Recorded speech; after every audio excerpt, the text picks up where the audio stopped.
Osteoarthritis, आप लोगों ने जरूर ये शब्द सुना होगा बहुत बार, अपने पेरेंट्स से रिलेटेड, अपनी फैमिली से रिलेटेड। क्या होता है ऑस्टियोआर्थराइटिस, आज हम इसी बारे में बात करेंगे। हेलो, मेरा नाम डॉक्टर आदित्य जैन है, मैं ऑर्थोपेडिक सर्जन हूँ दिल्ली में।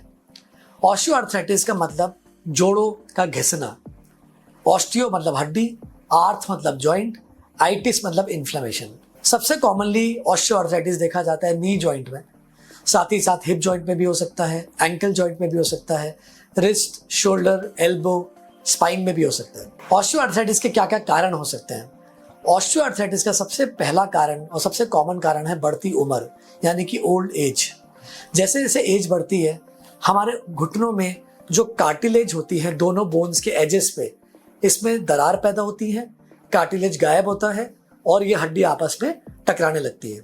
और भी कारण हो सकते हैं, जैसे किसी को रूमेटॉइड आर्थराइटिस यानी कि गठिया बाह हो, किसी को उस जॉइंट पे कभी चोट लगी हो और इसका ट्रीटमेंट सही से नहीं दिया हो, किसी की अलाइनमेंट खराब हो, किसी का वेट ज़्यादा हो, ये भी कारण है ऑस्टियोआर्थराइटिस होने के।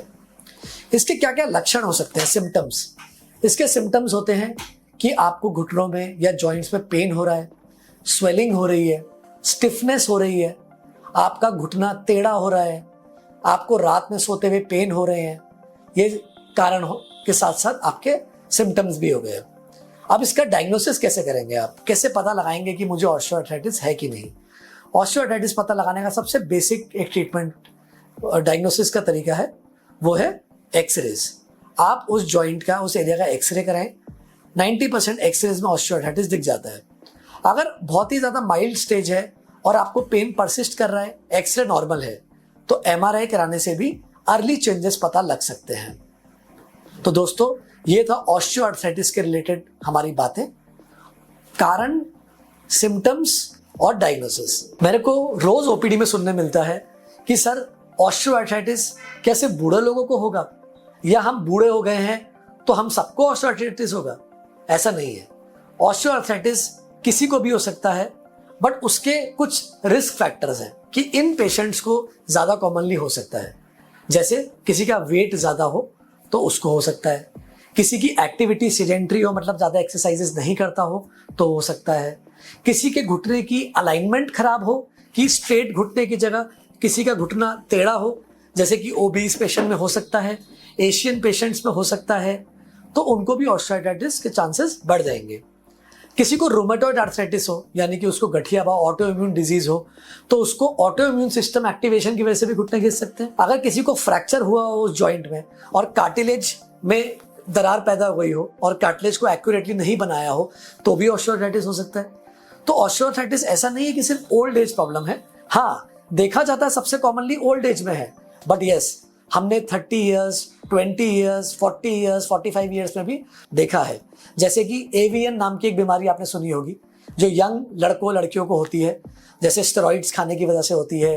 कोविड में जिन्होंने स्टेरॉइड्स के इंजेक्शन लगाए उनको हो सकते हैं। जो लोग प्रोटीन सप्लीमेंट्स या सप्लीमेंट्स खरीदते हैं और ढंग से अच्छे कंपनी का नहीं लेते, उनमें भी स्टेरॉइड्स हो सकते हैं।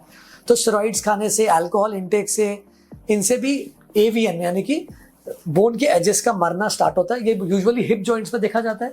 हिप जॉइंट्स के एजेस मर जाते हैं तो उसमें भी डिलेड ऑस्टियोआर्थराइटिस हो जाती है। तो दोस्तों, ऐसा नहीं है कि सिर्फ ओल्ड एज में ऐसा होता है, यही आज हमने इसके थ्रू देखा और सीखा। आपको पता है सबसे ज्यादा पेशेंट्स वर्ल्ड वाइड ऑर्थोपेडिक्स की ओपीडी में किसके आते हैं? जॉइंट पेन्स के। और इन जॉइंट पेन्स में से सबसे कॉमनली जो प्रॉब्लम निकलती है वो होता है ऑस्टियोआर्थराइटिस, यानी कि जॉइंट्स का घिसना।